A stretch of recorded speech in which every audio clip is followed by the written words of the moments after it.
Assalamualaikum warahmatullahi wabarakatuh. Rerencangan sampurasun kumaha kabarna sehatnya sedayana. Mugi-mugi urang sedayana aya dina lindungan Gusti Allah Subhanahu wa taala. Dinten ayeuna urang diajar guguritaan. Catat ku hidep dina buku catatan. Siapnya? Naon sih guguritaan? Guguritaan nyaeta puisi Sunda anu kaiket ku aturan nu aya dina pupuh. Aturan nu aya dina pupuh sok disebut ku guru lagu jeung guru wilangan. Hidep atos pernah diajar tentang guru lagu jeung guru wilangan. Dina pupuh aya 17 rupa pupuh anu dibagi jadi 2 kelompok nyaeta sekar ageng jeung sekar alit. Naon wae pupuh-pupuh anu termasuk anu pupuh sekar ageng. Aya pupuh kinanti, watakna itu nggambarkeun perasaan anu nungguan, khawatir atau rasa sayang atau kanyaah.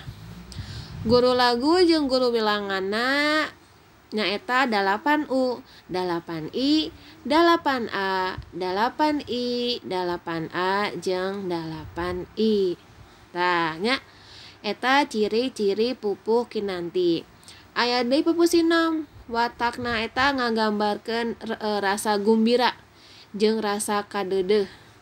Guru wilanganna aya 8I, 8A, 8I, 8A, 8I, 7I, 8U, 7A, 8I, sarang 12A.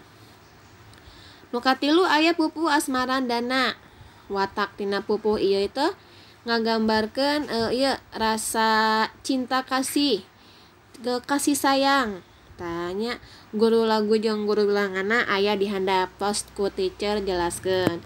Ku hidep catetnya, mangga dicatet. Eta pupuh sekar ageng. Upami pupuh sekar alit, aya pupuh pucung, pupuh wirangrong, pupuh mas kumambang, pupuh ladrang. Anu terkenal biasana pupuh mas kumambang. Anu paling sering dinyanyikeunnya, paling sering ditembangkeun.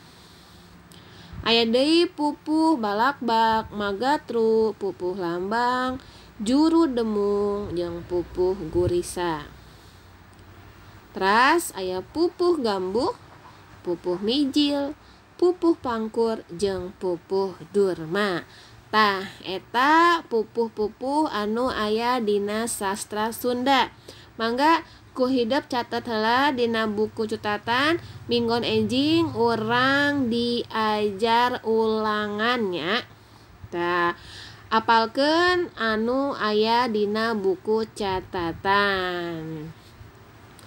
Sakitu materi ti teacher. Hatur nuhun, moga-moga sing seueur manfaatna. Wassalamualaikum warahmatullahi wabarakatuh.